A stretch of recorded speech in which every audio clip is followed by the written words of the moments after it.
What's going on, everybody? Welcome back to the Matt Ryan Show. Obviously, your host, Ryan Goodson, alongside Mr. Matthew Hargrove. How are you doing on this lovely NFL Draft Thursday night? We're stressed. I'm very stressed just with the playoffs going on. To be honest with you, I have not cared. And usually the NFL drafts, some people it's like their favorite sports day of the year. Just because there's so much going on and, for a team that finished bad the previous season, it is a very exciting day because you can get your franchise player. But I've never been a huge NFL draft guy. And especially this season, I'm just not up for it. I haven't been looking at any mock drafts really. I haven't been listening to any podcast about it. So my entire mindset is on the NBA playoffs, and then you know me, I'm always going to be watching baseball. So, in, Hard to keep up with all three. but in NBA playoffs, I mean, yeah, I'm definitely going to have the NFL draft in the background, but it's mainly only going to come on when my team is ready to pick, which is not going to happen. The way the NFL draft goes, I think a reason why I do or don't love the NFL draft is It because takes so long. it takes forever, and apparently this year it's not starting till 8 Eastern time. So it's like a 3, 4 hour night, it feels like, just to get through one round. And it It, drives me it insane because each team gets like 10 minutes to pick. And it's like, do we really need that long? well, that. What have you been doing the last 3 months? If it's not like if you need 10 minutes before you pick, what is Well, I guess the mindset there you is they get want to give them trades? 10 minutes because, oh, they had this guy and that, anything can always come up leading up to the draft. You better So, but if you have 3 months to prepare, you better have backup plans. I don't care if you're right. your top 15 guys come off the board, you're gonna have a 16th guy. So, You're and I right. get you need time to trade, but I understand. I get it. Now I love the NBA draft. I love sitting down and Yeah, watching the NBA draft, especially when you have a loaded class. and you know me, I'm a big draft guy, no matter what the sport is, Yeah, especially NFL. A baseball little, baseball has always shocked me with you. But I you know love what? that. MLB has done a lot better with their draft. They had it live on ESPN last year, and it was actually a lot of fun to watch. It was kind of set up like the NBA. It wasn't. Yeah. Now you can't have the MLB drafted like Madison Square Garden or anything like that because there's just not enough people that are going to show out. So unfortunately, it's not like nobody's going to get hyped up for it like the NFL draft. There's not a lot of sickos like me who sit down and watch a 2020 COVID draft where guys are zooming in to get their pick. Um, The COVID draft's wild. Well, I that was a yeah. wild time. But yeah. So NFL draft, it's a great day. However, we're here for NBA playoffs. Go Eagles. But yeah, this is honestly, and I love the draft, and you know me, I always have mock drafts and all this crap. Um, this year just took it out of me. I think it became less joyous. There's not a guy, so that doesn't help.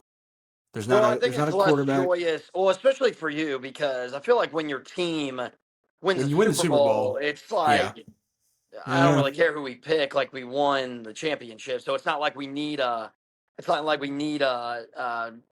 There's always going to be needs at a certain spot, but it's not like it's not like it's desperate. I will say though, it could get interesting, and this is the last time we'll talk about it. This is the first year since like 1970 something that every team has their first round pick.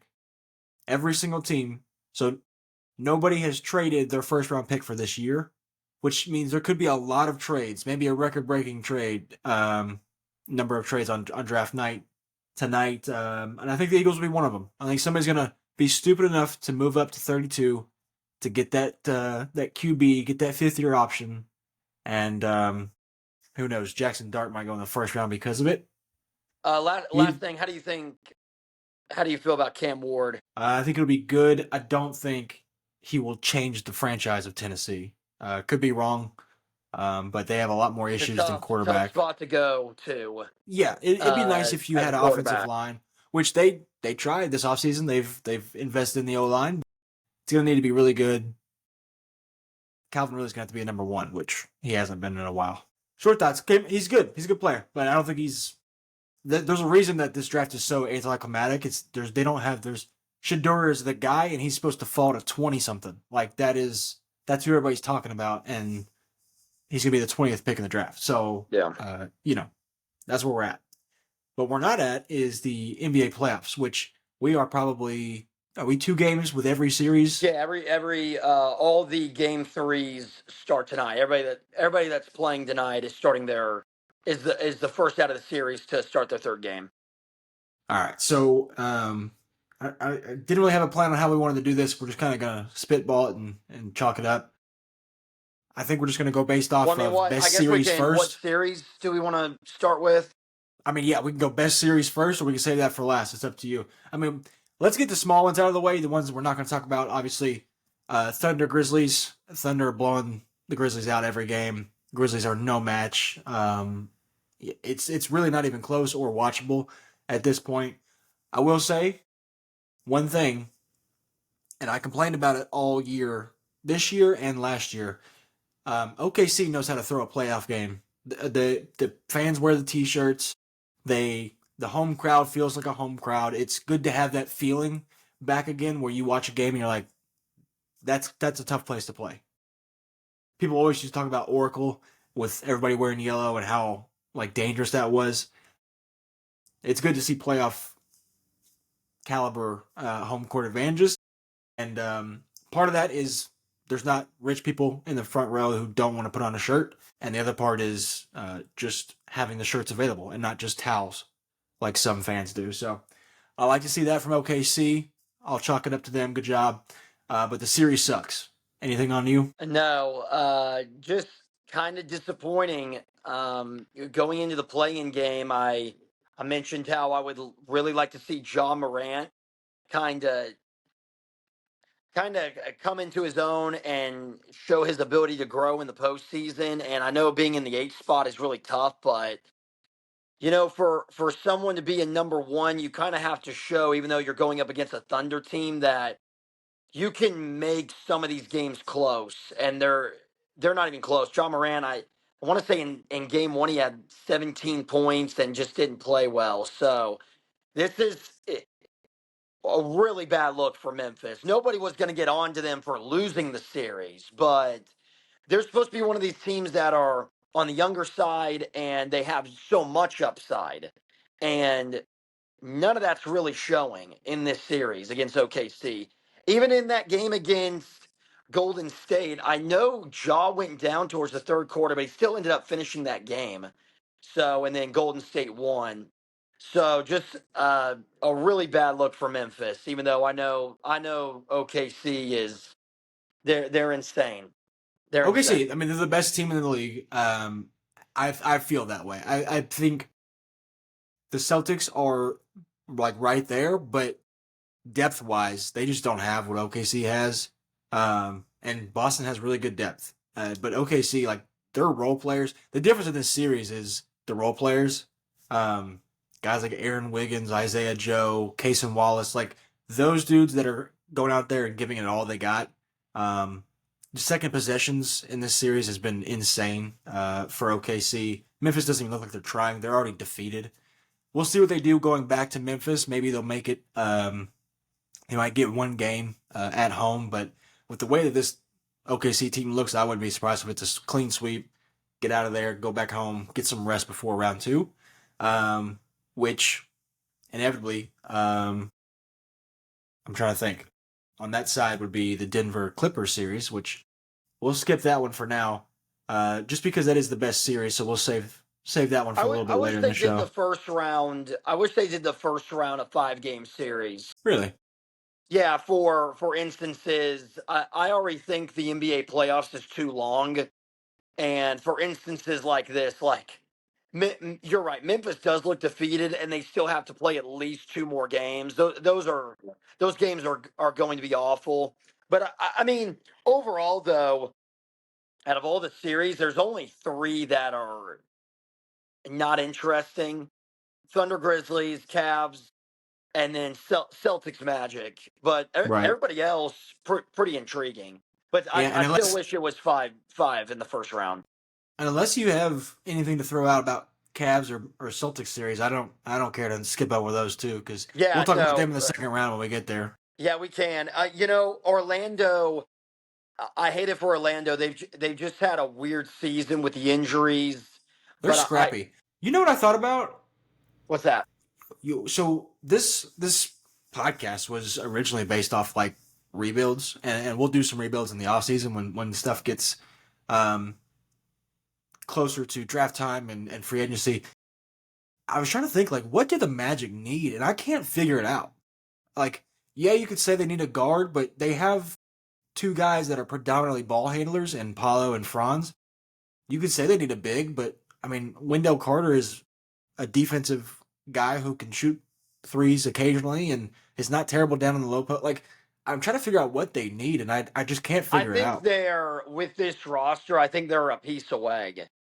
Like But what is that piece? if they went out in free agency and made a massive move, um, I know this one's probably floated around with a ton of teams, because he fits with everyone. But like a Devin Booker, like if they went like all in and went and made a trade, because they probably could. They got some young pieces, Paulo Franz and Devin Booker with some Caldwell Pope and some other pieces. That could be a scary team. I think they're just missing a because you have Paulo and Wagner. Maybe they're just missing that extra guy to really get you over the hump and make you serious contenders. But that's tough to it's tough to say when you have like the Celtics and the Cavs because they're Right. loaded and deep. Well, and the Magic are on a great trajectory because they're young enough to where they could get early playoff experience, but by the time the Celtics group's going to have to split up, they'll really start to hit their They'll prime be in right there. Yeah. Orlando.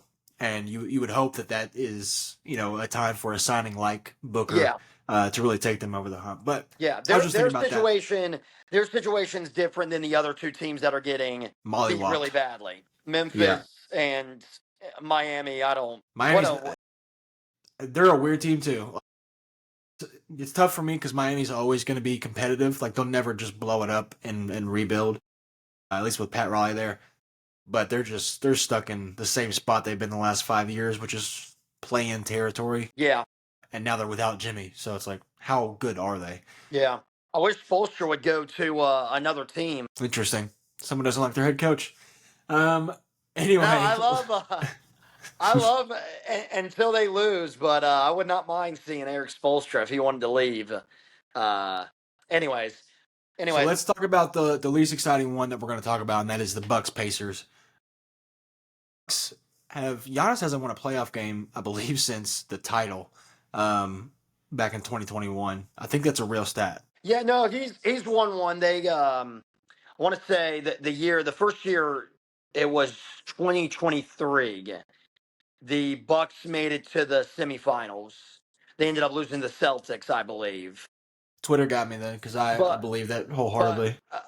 I'm pretty sure. I'm Did he play that's though? that's off the top of my head. But I'm pretty sure because the next season, you know what? Sorry, Was he hurt? it was 2022. It was 2022. They made it to the semifinals. They played Boston. They lost in that series. And then the next year is when they were the 1 seed and they lost to Miami as the 8 seed. And then last year they lost first round as well. 3 straight years they haven't been back to the Eastern Conference Finals since they Yeah. won it all. Well, and they just don't look good. Giannis is kind of carrying everybody, and nobody's coming along for the ride. And I'll give you credit because you've been saying it all along. But Damian Lillard he's coming off that injury. We didn't even think he was going to play this series. He's played one game.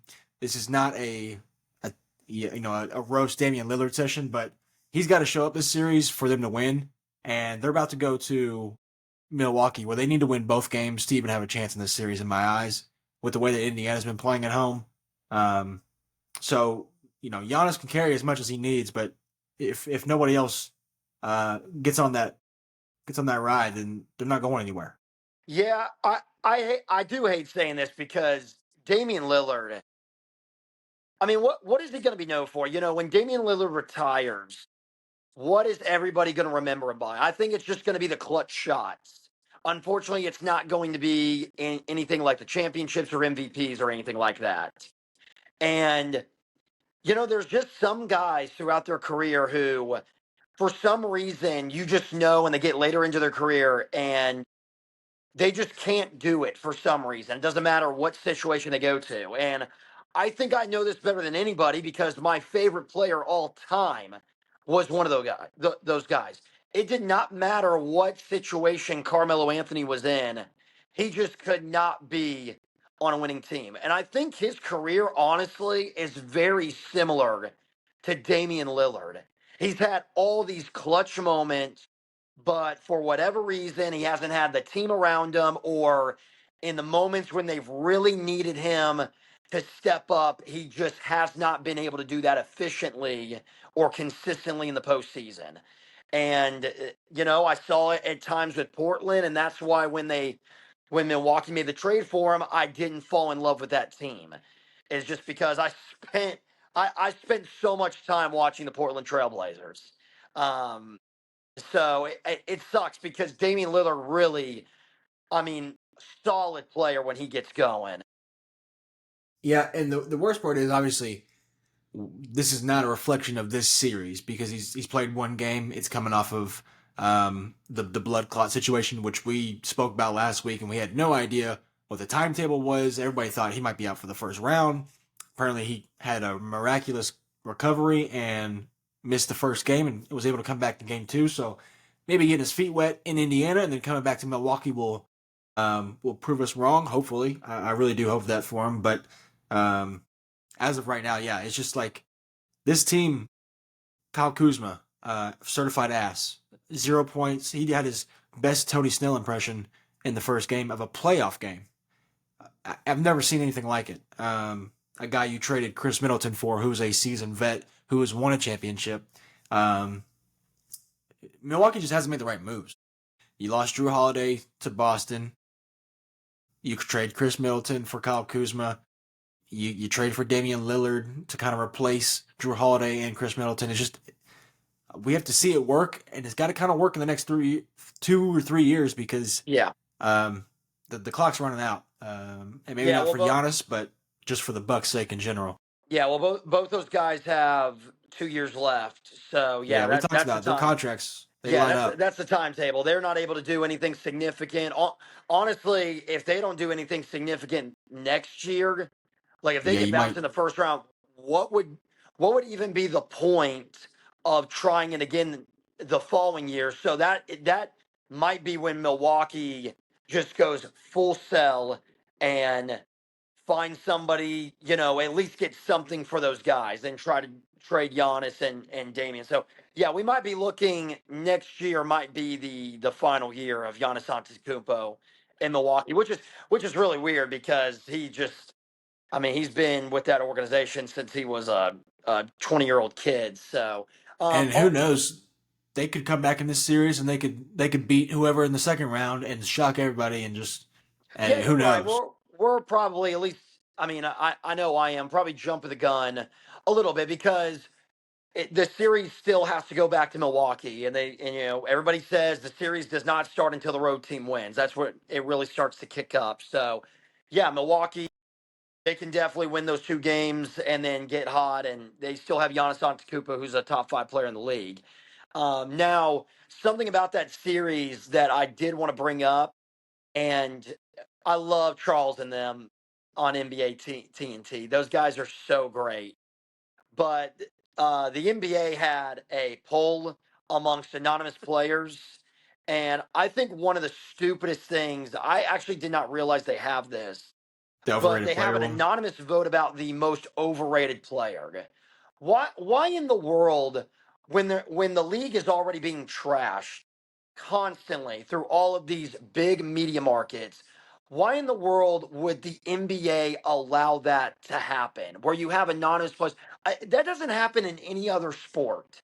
That is the most NBA thing I've ever heard of, to have anonymous players. And then I guess the top three that were voted, number one was Tyrese Halliburton. And then the other two was Giannis and Jimmy Butler, I which, thought Rudy Gobert was up there. oh, okay, maybe Rudy Gobert. He's up there every year. Um, He's usually the winner of that award, yeah, actually. yeah, but Yeah. Rick Carlisle went off because apparently Giannis was on that list, and he went off about because a reporter asked him about it. And he went off on how he basically said the award, or how that's voted on is terrible. He used another word, but you know how crazy Tyrese Halliburton is still only 24. I think only about to turn 25 years old. Last year he was in the Eastern Conference Finals, and he was the Here's best. what He was the best player. here's He, where I hesitate on that because we saw this 3 years ago or 4 years ago, or however long it was now, with Trae Young, and we thought the same thing. Where Trae Young drug him to the Eastern Conference Finals. This might be, and then we haven't seen Trae Young sniffing the playoffs, let alone the Eastern Conference Finals since then. okay, that's right. That's fair. And I'm But not saying that for should be the reason. Tyrese, for Yeah, Tyrese, he's still on the younger side, and if they beat the Bucks, who's to say they can't make a series out of Cleveland? Like Indiana's really scrappy. So, like, I'm just saying, if the Pacers make it back to the Eastern Conference Finals, which I know Cleveland's going to be the favorite, and I would pick them, but I don't think it's insane to see the Pacers upset the Cavaliers, especially with how Donovan Mitchell teams have played in the postseason in the past. So you would have somebody at 25 years old who's made back-to-back Eastern Conference Finals, and we're going to call him overrated. It's just it's terrible for the league because you're trying to grow the game, but you have players knocking on young talent. But you know what? And sorry, I know I'm talking about this a lot. This will be my last comment about it. I think it was either Charles or Kenny who brought up something about that award, and he said, "Well, maybe it's not the most overrated. Maybe people are in the league are saying that about him because they just don't like him." And it does seem like when Tyrese plays, he's got a little bit of a chip on his shoulder, and he can agitate some players. So maybe that has something to do with it. I'm surprised because obviously, if you ask the fans that question, he might be up there. Rudy Gobert's gonna be up there, but I think Jason Tatum's probably gonna be up there based off of the fans' perspective. But I don't think I saw Tatum on that list from a player perspective, Well, unless I. there's no way they would put a NBA champion as most overrated. I don't think the players would do that. If you asked if you did that poll with the fans, I Oh, guarantee he's the well, number one on the list. I'm just the saying, fans, like, I'm not saying that's true. I'm just saying, like, that's what it would be.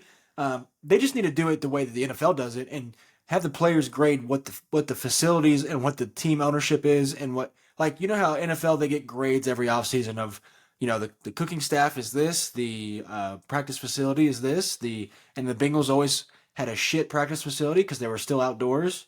Um, like, just do that and make the organizations be better instead of listing out who you don't like on the floor or who you think is possibly overrated. yeah, And then if you're gonna do that, don't make it anonymous. I want to know who thinks Tyrese Halliburton's overrated. If you're gonna do that overrated thing, show me who's saying that because I want to see who it is. yeah, it's just it's insane, and I don't know if it has to do with Indiana's not a they've always been an underdog. That organization always will be. It wouldn't matter if they had Giannis or Luka on their team; they would still be an underdog in a series just because they're a really small market. But I just thought that was insane to have that award. No other league does something like that. So, I agree. but I still think the Pacers are going to win the series, even though You had we it. trying to give the Bucks some life. I think Milwaukee wins tonight, but I don't think they win both. I don't think that they win both games. Or sorry, game three, I should say. As of recording tomorrow. I'm gonna rock with the Bucks because I picked them at the beginning. I'm not gonna go back on it now, but Indiana does look good. Could be a 2-2 series by the time we get back and just make it a 3-game series by the end of it, and then it gets interesting. But I'll tell you one game that's not, or one series 2-0 is that Knicks Pistons. series has been more interesting than you and I thought that it would be. I had a little bit more faith in Detroit than you did. Um, but boy, do they look good, and they're going back home, stealing home court advantage back from New York. What have you seen in that series, especially from the Stars? Yeah, I've seen your boy Cade Cunningham ball out. I don't know if this is his coming out party, but this is kind of like he's showing the average, at least the average NBA fan, that he's on the come up because that always starts in the postseason, even if they get out in the first round. So Yeah, I mean, he's listen, he's poking his head through the front door. He's going, "Hey, I'm yeah, here," and then he's walking out back and just having a good time. Like that's yeah. just what he's doing. Don't forget, like I'm on my way. I'm still only like 22 years old, Yeah, he's 23. not taking the So shoes off in the house. He's still staying outside. He's still in the backyard, but he's peeking correct, through the front door and he's going, "Hey, I made it, guys. Don't worry." And correct. he's chilling outside. And it's hard to walk through the door against the New York Knicks because of the experience and man, Madison Square Garden when it is rocking, it is awesome. It's probably I know Thunder's got the t-shirts, but as far as one of the toughest places to play, when that place is going crazy, I would say that in Boston is probably the two hardest places to play in the NBA right now. I know Golden State when at Oracle, I still think it's loud. I still think San Francisco can be pretty loud. So, but yeah, the series has been interesting because the Pistons are scrappy and it's my fault. I don't know why I do this to myself. I loved the Knicks starting lineup. But we have talked about it all year long about their depth, and it's starting to show once again. They just don't have a ton of depth, and I kept avoid. It was like kept avoiding it. It's like I had this beautiful woman in front of me. She's giving me all these red flags, but she looks so good that I'm in denial. And this is what has happened is it now looks like the Knicks, even if they get through this series in Detroit, there's no way they're going to be able to stay with the Boston Celtics. Yeah, you're not wrong. We're big on the analogies today. I just think I think they're too top heavy. It's almost like the definition of the Eastern Conference of just being too like yeah they've got stars but they gave up everything and that's just picks for Mikal Bridges and he's played well but I wouldn't say that he's been the second star to that's the problem they don't like it's Jalen Brunson, Karl Anthony Towns, Mikal Bridges probably in that order but you just don't feel them like you do with other stars. Like their presence just doesn't. I don't know what it is about it. Like they should have lost both games, which is crazy. At home, playing against Detroit, who's a clear underdog in this fight, unless you're talking to Detroit people or fans, and it took a 21-0 run in the fourth quarter of that game of game one to for the New York Knicks to win, and now you're going to game two and they couldn't get it done. And Detroit, I mean, you talk about Detroit. This is their first go around for pretty much everybody on that team besides Tobias Harris and what is it? Malik Beasley's probably Yeah. played in a few games. Uh, Tim Hardaway Jr. maybe with the Mavs, but he didn't really play much. So I it's just. love Malik Beasley. But they got their first game out of the way where like you would think after a 21-0 run in a fourth quarter of a game that the team would shrivel, and they came out in game two. We're like, sure, we almost beat them in the first game. Why not do it again? And they did this time. They finally closed the door. Now they get to go back home. They've stole home court. If they win two of these games, New York's in trouble. If they win one, I think it could be very, very close series, maybe even 7 games. Yeah, and that's why like having to go through that 7 game series and get pushed to the limit and then go to Boston and play well rested because Boston's probably going to sweep Orlando. Play a well rested Boston. Not a good look if you're a Especially when Knicks your fan. guys are having to play, oh, what is it? 280 minutes within 2 weeks, and then you got Yeah, to go play Boston. Like that is insane for your starters to be putting up that. Like it's gonna come back to haunt them like they did last year. They're gonna run out of gas. It happens every year until Tibbs changes his philosophy, which clearly he'll never do that. Well, I don't They're gonna think have to find. it's I don't know if it's changing. I think he would change his He philosophy, but he I played think he Taj knows. Gibson last He year. knows. He played Taj Gibson last year in the playoffs. Taj Gibson was 45 years old last year. Well, what I'm saying is he knows that the depth is just not there. So he's But thinking, it's because he doesn't trust anybody. He trusts. There's a reason Taj Gibson played last year. They had plenty of guys off the bench they could have played over Taj, but he's like, I know Taj. I know what he's gonna do. He did what he thought he would, I guess, so which is who do just you be a trust body and off the don't. Knicks bench? I think Mitchell Robinson should get more playing time. He's an energy guy, especially at home. Like I get if you don't want to play him on the road and he's not very physical, and Detroit is physical, but I think Mitchell Robinson's got to play some more. McBride's been playing, but I think what you need to do is take Josh Hart out at times and run Brunson, McBride, OG, McHale, and Cat and just space the floor out because it is too congested with Josh Hart on the floor because he can't shoot. So I think if you at least have that threat, it gives Jalen Brunson way more room to work with in that interior. And Jalen Brunson put up 37 last game, so it's not like he needs that, but he's working for every bucket that he has to get, and it's been difficult. So that's just personally what I would do, but um, I'm not a coach, so what do I know? But yeah, Thibodeau should change philosophy. Yeah, I don't know. I just think I think it's too clogged. I'm messing with you. I think a lot of people would. A lot of people would agree with you. It's And it just didn't have hard to to. be long. Like Josh Hart is Yeah, the guy that makes the engine go. He is yeah, your. I mean, he's there's awesome. never been a more Tibbs player than Josh Hart, but uh, just for this series and just for spurts at a time, it may just need to be spaced out a little bit more for Brunson to go, especially in the fourth quarter, especially when it's crunch time and Jalen Brunson's going to have the ball. Give him at least a little bit more space to do what he needs to do and have open shooters in the corners. So that's my take on the series. I think I'm still going to go with the Knicks to win, but it could get very, very Yeah, I still interesting. And think. Honestly, even if Detroit wins tonight, I still think New York is going to pull it out. yeah, Detroit at home could be interesting. I've never seen a Detroit home playoff game. I don't think Play's in going to be my rocking.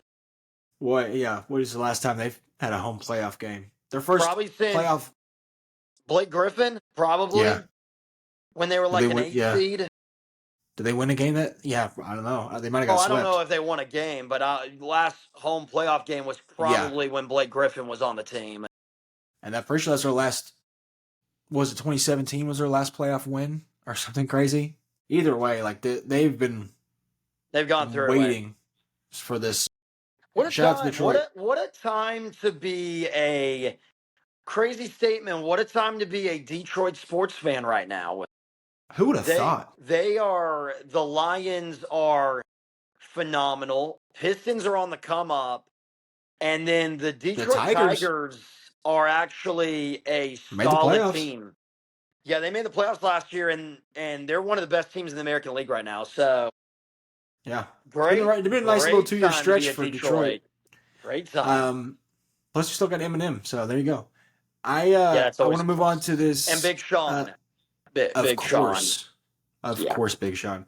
We're gonna move to the Timberwolves Lakers because I really want to understand where you stand on this because I know you're big on the Lakers this year, and I think they're still gonna win the series. We'll put that out there first, but I still don't understand how Minnesota wins basketball games. It boggles my mind how this team has won that first game. And then I got to realize like some guys are just tougher than others and their entire team is just like Jaden McDaniels, dog. Anthony Edwards, dog. Naz Reid when yeah. he wants to be, dog. First game. Second game he kind of fell off, but um JJ Redick had a good game plan in game 2. They had a good practice. He said their best one of the year after that first loss. It's I want to like what do the Lakers need to do to kind of put away Minnesota in this series? Well, they need more consistent play from their bench. And Austin Reeves, he played better in game 2. That was a big problem, but I think it really was just the energy because the Lakers were just not physical. And this Minnesota team, man, that run that they had last year, nobody had them even getting past the first round because people forget they were going up against the Phoenix Suns. And that was when people still loved Phoenix. They had Kevin Durant and Devin Booker. So they went up against the Suns, and then they were a lot more physical than Denver to win that series in 7 games. But yeah, Nikhil Alexander Walker, Jaden McDaniels.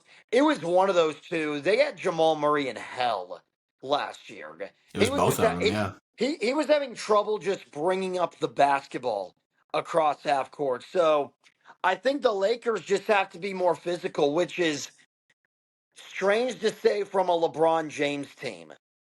But I still think the Lakers are going to win because they do have LeBron James, and I still think they're going to eventually figure it out.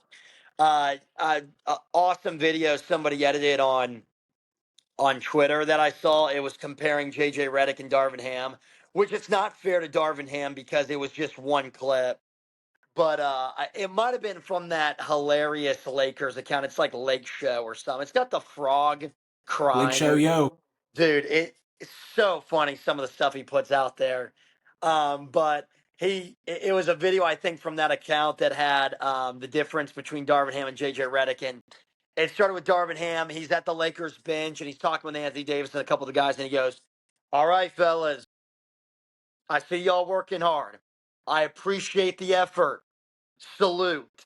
And then immediately it cuts to JJ Redick and he's going, "Mother," and he's just cursing out he's cursing out his team in game two. He's what are we doing? And I think the Lakers fans appreciate that more because they were definitely getting agitated. I saw all the comments. They were getting agitated towards the end of the Darvin Ham era. Well, So, it's but I hard think that's to but it's I hard think to that's coach what a team when LeBron doesn't even respect you. Once you lose the that's respect of LeBron, yeah, you hit the nail on the head. Is I think that was the problem with Darvin Ham is he wasn't that guy. Everybody respected him, but not to a point like with JJ, where JJ's going to get on to you and he doesn't care. We've even seen that. We've even seen him get on to LeBron this year.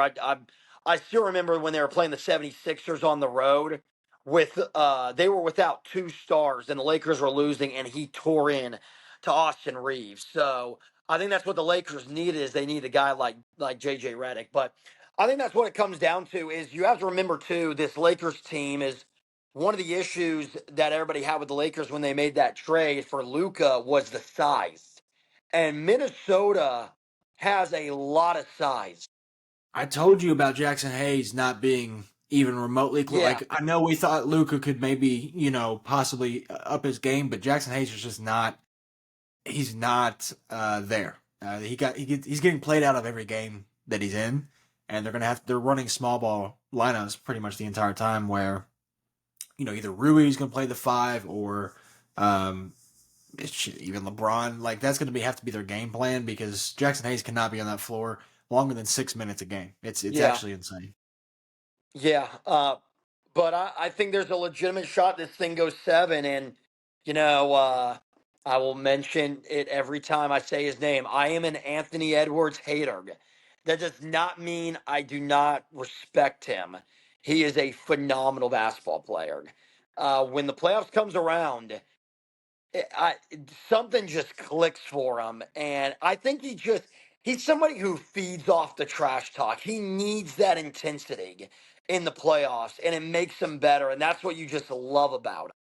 I think he's got fined 12 times this year, which is record breaking stuff coming from a guy who got to watch Draymond Green for 12 plus Yeah. years. Well, I think the hate watching is listen. Everybody makes mistakes saying stuff to the media and to the Everybody has his fans, days. but correct. And Anthony Edwards, I think I I would like to see him with better language in the press conferences. Now, there's a lot of people who curse, but he does it significantly more. I feel like than a lot Well, of to other be players. fair, And then the fine with the fan. It's To be like, fair, his dick is bigger than yours. Like, I don't know what listen, the problem it is. probably is. It probably is, and He's we just know telling you how that. it is. I just don't know if we need to be saying that to the fan. I just don't know that. Yeah, I well, would. I agree with, I don't know who said it at Barstool, but I agree with him. I think you should get one altercation with a fan every year. You get one. If you want to go beat that fan's ass, I think you should be able to do it one time per year. You just got to be hope that you're not the fan that night that gets your ass beat. But Also, like fans talk too much. listen, they do, and the reason why I've always because there's people who have been like, well, the players should definitely say something to the fans. If somebody calls you a name, you should have every right to yell back. But I've always gotten mad at players that do that because I'm thinking to myself, my guy, you are an NBA basketball player. Yeah, Why you're should you right. let this bum bother you? That's what I've always thought. Like I've always gotten mad when if they turn around and like stare at them, if they make a shot or something like that, that's fine. Like to get into an altercation, like Russell Westbrook has gotten into multiple altercations, but I've I think it's always just been like, I'm always been like, is it worth it? Is yeah. it But here's the really thing: worth it? if Adam Silver allows one NBA player a free pass, one free pass for the entire season, 82 games plus playoffs, fans will shut up. Oh, they Fans will stop will because talking. they don't want to be. Oh yeah, I mean, Malice in the Palace will look like a carousel compared to what would happen nowadays. I yeah. just think, yeah, that's where I stand on that. But Also, I still think Lakers in six. That's my yeah, pick. I think seven. I'll go seven. I'll pick Okay. the Lakers in seven. Also, real quick, the referees have got to be better. They have to. I don't care that this is an annoying topic. Some of the calls that I've seen them make, and it's not with the fouls. It's not really with the fouls. What I am upset about is the technicals. There was a technical in the Bucks Pacers game. There was a technical in the Nuggets Clippers game when Jamal Murray and Norman Powell, and there was some shoving. What Rockets bothers Warriors. the heck out of me is the flagrant fouls that are called. This is the playoffs. Get in the middle, look at both sides, and be like, hey, get it together. Next time I'm going to call it. Like, we cannot just be giving technicals on the first, it's the playoffs. Like, there's so much intensity. And the later these series go, it's like all this stuff's been brewing when you see each other multiple times in a week or 2 weeks. So it bothers the heck out of me that these refs have been so tight on blowing a whistle for a technical foul when guys have been NFL has gotten really bad about it, I think, which I think is a little bit different in the NFL because that is, I mean, those guys they'll be punching out there and tackling guys. So I kind of understand that. But baseball, they look at both dugouts and they give them warnings, and it's the equivalent to when a pitcher throws at a batter. So if it's a playoff game, which you rarely ever see that happen in a playoff game, but if it's regular season, pitcher will throw at a batter on purpose, and the umpire will give out warnings. And then the next time it happens, that's when they start, suspending people. So, but it's it's gotten under my skin, and I can't believe I've let it because I tell myself all the time, refs are going to be bad. I just have to accept it. But they are so quick to blow their whistle. It's insane. Yeah, Insane. I get that. Like, obviously, we're trying to prevent injuries, but none of the like Jamal Murray picking up Norman Powell had no effect on either of their well No. beings during that game. So, like, just let them play on. Like, call the foul. He picked him up. Let him play on and say, hey, don't pick a man up with one hand. Although it was impressive, very impressive, I thought. Norman Powell's close to 200 pounds, I'd assume. Well, if you Just want set my them thoughts down. about it, I think it looked worse than it really was. I I don't think give a shit. Can you not I just give him credit? yeah, you're right. Yeah, Jamal Murray is a strong dude. Strong human being. Um, but like, yeah, I agree. I just you never want to have a series and the first thing you talk about is well the refs. You never want that. I don't care what series it is. You want it to be about the players and the team. So um, I agree, I'm not but it's blaming the still game. I'm not blaming like any of the games yeah. on the referees. I'm just saying Got to be I better. wish some of the I wish some of the intensity stuff they would just kind of let it go because people I'll go I will back to say I will say I am proud. Like I'm glad we haven't got to the point where we let the regular season leak into the playoffs with the foul calls. Because I've watched guys like James Harden, I've watched guys like yeah, Shea, I've watched guys like Trey Young who just flop their way in the regular season yes, to calls, and we have trickled back on that so much so that James Harden knows he's not even looking for it as much anymore yes, as he normally is. So I do still like that. yeah. I'm glad we can at least get that Yeah, point to where the it is first playoff basketball. two the first two drives that James Harden had in game 1, he did the same thing where he goes inside the paint, the fender kind of goes in, he puts his arms out, and then he threw up a wild floater and missed it, and both times he was looking around for a foul, and I think that was um Tone that setter. was that was them telling him, "Hey man, this is the postseason. We're not letting you get away with that." The refs have done a phenomenal job with stuff like that. They've done a phenomenal job with that side. Um, but yeah, that's I did want to say that something I noticed. I get it. All right, we've got two series left, and then we'll get out of here, and we save the best for last, obviously. Um, Rockets Warriors. Steph Curry goes in and kind of manhandles game one in Houston. Houston got off to a great start. I think they were up by like 10 early. I think it was like 6 to Yeah. 15 or something like that. And it kind of looked like, oh, if Houston gets into it, if the crowd gets into it, it could get pretty ugly quickly. And then the Warriors went on a run, and they kind of never looked back. And it's very interesting to see this team and how they're assembled. Game two is kind of a tricky one. Obviously, Jimmy Butler goes out with the tailbone injury, I guess is what we're calling it, because he landed hard after Amin Thompson went in. I know there's a video going around about who pushed who or if it was a dirty play. I don't think it It was was it. yeah. I I don't think it was it was dirty. a I mistake. don't. It just happened. Yeah, I don't like, and I don't think Draymond pushed him. He's trying to block him out. Him and Steven Adams wedged together, and Amin Thompson's just trying to get through, and he undercuts Jimmy. It wasn't nothing was malicious about it, and from anybody. But the way the series has gone, it kind of makes you fearful if you're a Warriors fan of is Jimmy healthy? Is Pajimski? He's still sick. He had food poisoning apparently last night. He looked like he had food poisoning. His sick game is not quite the MJ or Jamal Murray sick game. He threw up 0 points along with his food from the night before. So I just think obviously health is a big reason, but you did what you were supposed to do. You got one game in Houston. If you're a Warriors fan, you got to be ecstatic about that.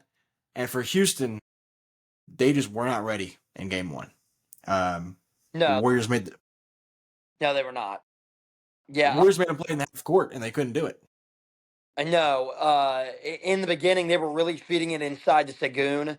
He had that monster dunk, and Houston was going insane. But I kept thinking, towards the end of that second quarter, Houston was still up, but I was thinking to myself, Golden State has not played well, and they're only down by like 6 or 8 points. So, and Steph Curry, he is he is so much fun. He misses his first 3 shots, and then he. What is so great about Steph Curry is everybody thinks about his 3 point shooting, but he doesn't rely on it. When he needs to drive inside the lane, he throws up stupid underhand floater, and it goes in every time. You know what's And crazy? In 20 like his MVP years, 2015, 2016, obviously he didn't win MVP, but those were his prime years of like just, dominating the league. He used to do that shit all the time. Every single layup was like that. I haven't seen it that much. Like it doesn't go as high as it used to, and you don't see it as much anymore. And it kind of makes me sad. I miss that yeah, era of the high floater. yeah, The it's scoop shot. I don't know what you it's call a it. crazy it's a crazy shot. He even like in warm-ups, he'll have the videos where he over a little dramatic and just up into the rafters and he still hits it. So, but he got going on those two layups and then he started making some threes. But yeah, Jimmy Butler was, man, that was a classic Jimmy Butler playoff game. He is They had a some, stat sheet stuffer. Like he'll have 25, 5, 5, and 5. That's 5 rebounds, 5 assists, 5 steals. And you'll notice it throughout the game, but you're like, damn, he got 5 steals that game. Like it's yeah, just subtle things that he does every single play. yeah. And then I love Gary Payton Jr. Yeah, you and me both. He is just solid defensively, and then he has some big time buckets. They were letting him shoot, and then that first one that he hit got him into the game. And you know, Draymond is great. You're always going to get not scoring, but the defense when he was guarding Sagoon, he's just tough. Now, Golden State's going to need a little bit more production offensively, whether that's from a guy like Moody or, maybe somebody off the bench and post. One thing that I did notice from Houston towards the end of that game one when they were coming back was they brought in Steven Adams, and Steven Adams was giving them some really good minutes. And I think that's just because he brought the experience and that toughness. But Steven Adams was playing really well when he's not really quote unquote one of the guys. He's probably like a back end rotation guy and has been all regular season. Now health has been an issue for him, but Thompson and Easton have always been the guys off the bench that you really looked on, and even Jabari Smith now. But they brought in Steven Adams, and he was giving them some really good minutes. Yeah, the issue is the size for Golden State. If you've got Sangoon and you've got Steven Adams, and then you throw in Jabari Smith, and that's 3 guys that are above 6'10", that are in constant rotation, and the Warriors are most likely playing Draymond at the 5 for most of the game. So, and he's 6'6". So like, and that's always been the Warriors' mantra. They've always played small ball, let Draymond play bigger than he actually is, and it's always worked. So I don't expect it not to this time, but it takes a toll on. There's a reason Kevon Looney was so big for those few years during the runs without the mega star like KD that's alongside Steph when Clay was on his back years and Draymond wasn't shooting the ball like he used to. Like that title run, Kevon Looney was huge, and he might not play at the end of games, but you got to have some toughness at there sometime. That's why Gary Payton is a very, very fond member of the Golden State Warriors. I do want to see Moody.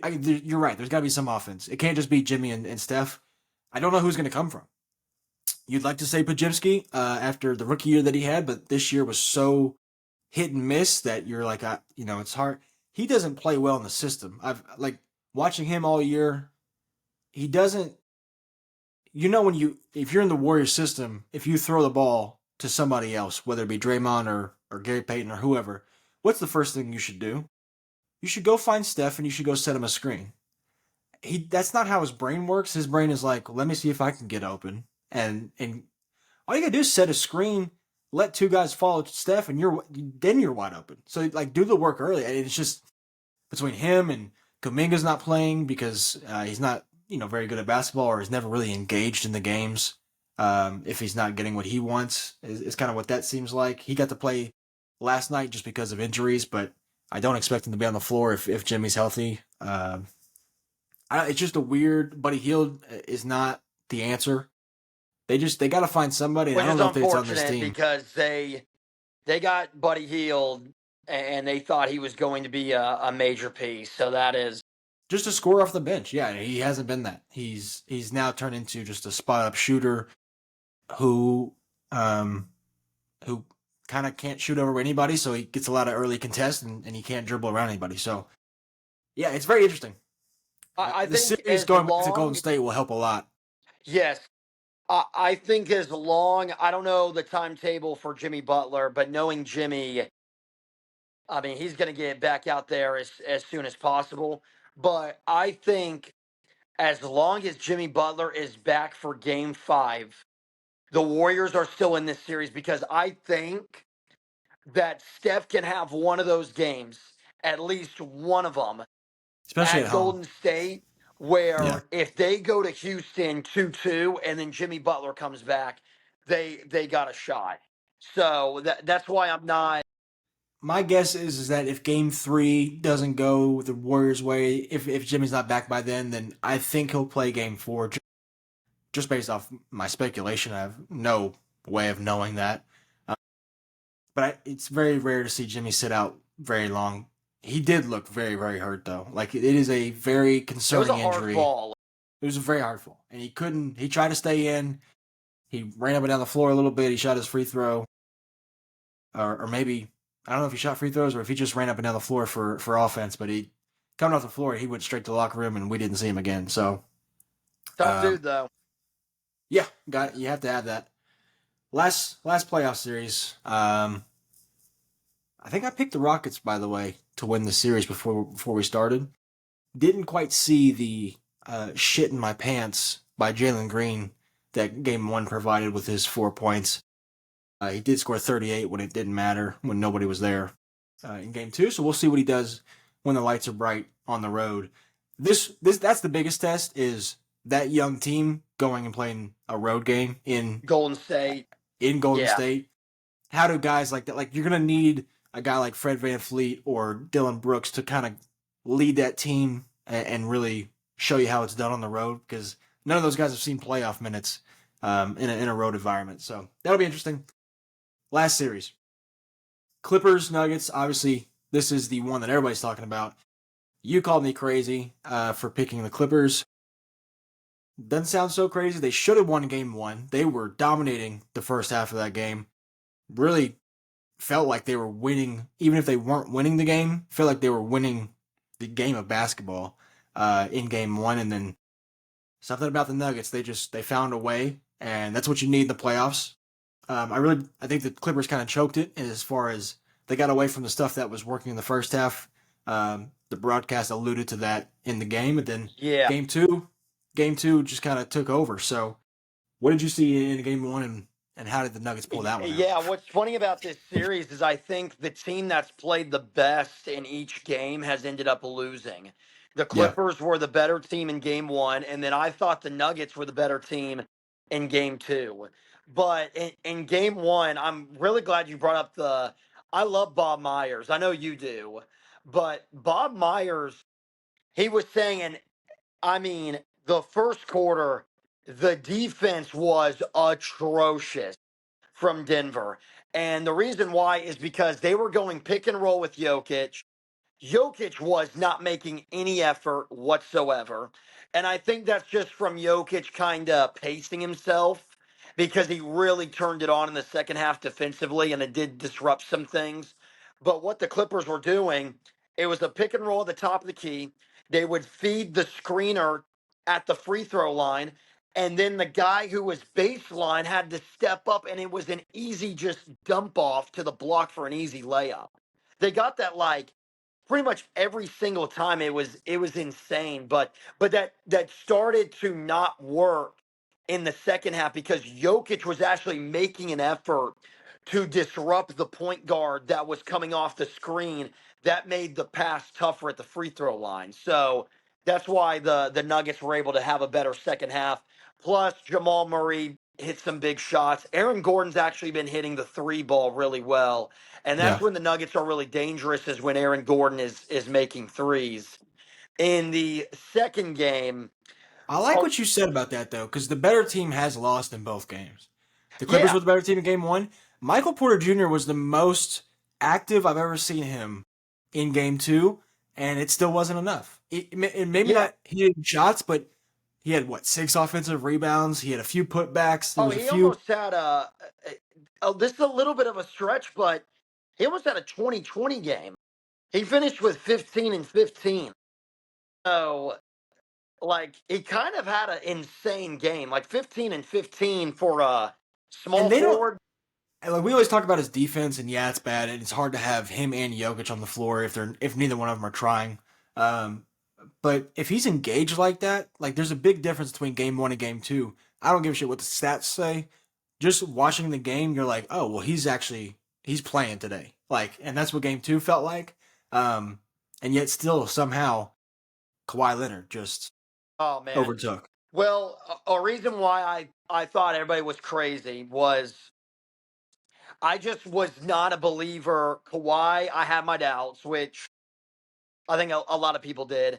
And James Harden, I had my doubts about James Harden. James Harden has been phenomenal from shooting from the 3 point line, and he's made some deep ones. And then Kawhi Leonard, some of the stuff, it was insane. The shots that he was hitting. I mean, some of the shots, Jamal Murray or Peyton Watson was in his throat, and he was still hitting it. It looked like forget I said that. He had a hand in the face, Yeah, and it looked like that 2019 run for Kawhi Leonard. If we're being not even completely just that. honest, Like, because everybody always points to the Raptors run, and yes, he was great. Obviously, he was fantastic in that.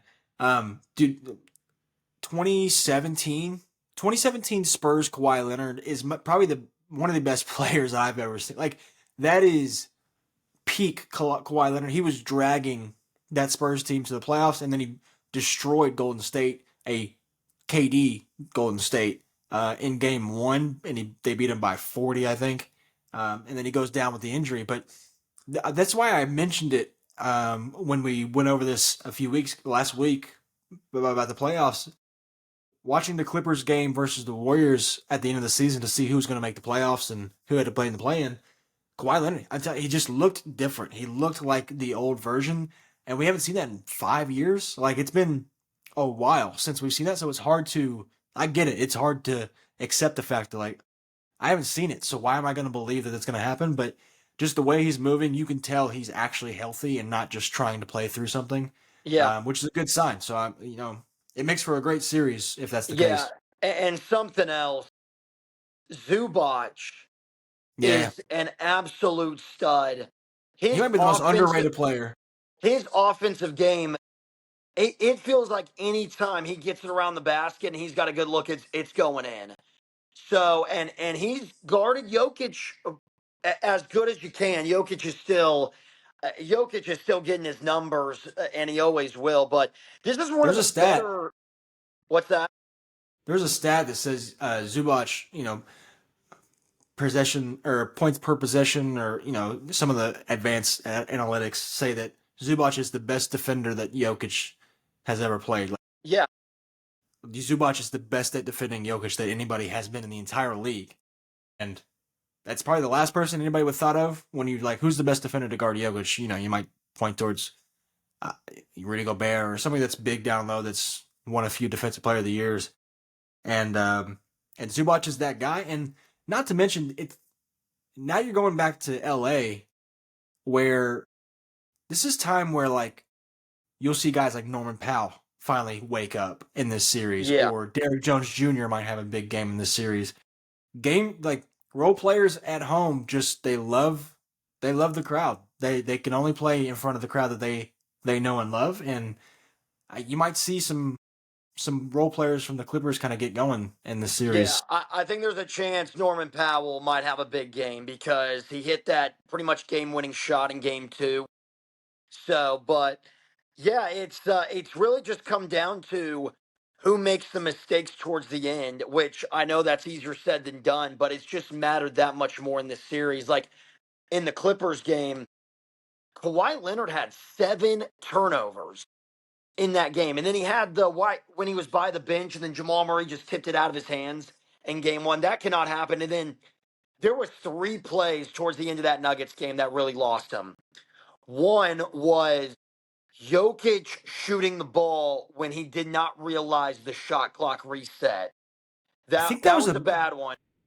I think that was the shot clock's person's fault. Like the time hadn't reset on the shot clock yet, even though everybody saw it hit the rim, but he just glanced up and he saw it say, 1 second or whatever, and then as soon as he let the ball go, it switched. So it's like, how does that take that long for the ball to hit the rim, the ball to be passed out to Jokic, and yet it still says the wrong time up Yeah, there? yeah. It was an But unfortunate. that makes more sense because Jokic usually does not make mistakes like that, and he threw up a terrible shot, and that was a huge offensive rebound because they were still up by 1, so you could reset, maybe get a 3, go up by 2 possessions or something like that. The next play was the Nuggets were either down by 1 or up by 1. They had the wide open dunk with Aaron Gordon, and he makes that 99 times out of 100, and it's just one of those things. And the last play, as much as we've been praising Michael Porter Jr., my one gripe with him is his physicality with great defensive teams. You will see his numbers skyrocket. He'll put up 30 points, 8 threes against mediocre defenses and bad teams or average teams, even good teams. But when the Nuggets go up a team like the Timberwolves last year or an elite defense like the Clippers have a pretty solid defense, and this has been a really physical series. You will see Michael Porter Jr. is just behind. He'll He try to shrivels. he'll try to drive inside the lane. He gets pickpocketed. He can't back down a defender. When he's going up for a rebound, if he has the ball, somebody takes it away from him. He is just not physical enough. And I mean, he's 26 years old now, so I think that's the thing about him is unfortunately in these really tight games, it he has to be taken out sometimes because he just cannot match the physicality. And I think that's why they took him out in that first game, is because Russell Westbrook, even though he was throwing up wild shots, he was matching the physicality. I saw the greatest thing. First, I want to throw out James Harden has been amazing. I think what James Harden has done in his later years of his career is almost more impressive than what he did in his prime. It's simply for the fact that he the first 2 possessions, like you talked about, he was testing the refs to see what can I get away with in this series. Since then, he's kind of gone away from the fact that he's not baiting people into fouling him anymore. He's not looking for fouls. He's just going to try to go get a bucket. And if he can, he can. If not, he'll dump it off. It's more basketball than it is theatrics. And he's done that later in his career because I think he realizes those playoff series could have been a lot different had he just scored the ball like he knows he can instead of trying to get to the free throw line where it's a guarantee. So I wanted to give him props to that. I saw the funniest thing on Twitter after that game one, and it was a Mario Kart version of Russell Westbrook because every time you hit a cube, you don't know if you're gonna get, you know, a a green turtle shell or a rocket ship, and every other one is just the opposite. He hits a big three in the corner, then he misses a layup, then he hits a layup after doing whatever, like, or Yeah. he'll get a steal and then he'll miss a three. It's like if he does something good, the next possession is a guarantee mess up, whether Yeah. it's a missed shot or a missed layup or a turnover, just something crazy. But then you're like, but we're on the other side now, to where if he just missed a layup, you know for sure he's going to hit the next three that he takes and or get a steal on the other side. It's a Yeah, it is, man. That game one that he had was the most Russell Westbrook game because he would get a steal and then I love when he drives to the paint or drives for a layup, but the problem that he has is for one thing, he's not a good finisher at all. And he drives in so hard for a layup that it's almost like he doesn't know where it's going. He's just kind of throwing it up there. It's But because he used to be above the rim, so he could just throw it wherever, and then he knows he's above it, so he could just drop it down. He's drop no it down. longer above it. He's below it, and he's like, "Well, I got to use the glass. I've never had to use the glass before on a layup, so it's a little different." And he's realizing that you can't just throw it 1,000 miles off the glass and it go in the Yeah, basket. it's like a pitcher who's got 100-mile-per-hour fastball, which is But he can't find great, the strike but zone. has no idea where it's going. The first pitch will go right down the middle. You'll get a swing and a miss. Next pitch is gonna hit the batter in the dome. Yeah, So, so stressful to watch. But they went to Michael Porter Jr. Michael Porter Jr., I'm still waiting for that game. He had 15 points in game two. Still waiting for that game where he catches fire and knocks down like 5 or 6 threes. So we'll see. But yeah, this series, man, it's been so good. well, and by the time this comes out, the game three will already be done with, most likely. And everything will be a little bit behind on us, but it's my guess is that Denver goes out and wins tonight, and they take game three, and game four is where the Clippers' home court advantage will kind of shine a little bit, and you might see a game like a Norman Powell, or a Derek Jones Jr., or maybe even a Chris Dunn, kind of go off and be the difference maker. So we'll see. Yeah, I think it could be a Chris Dunn had some wide open looks in that second game and wasn't able to get it.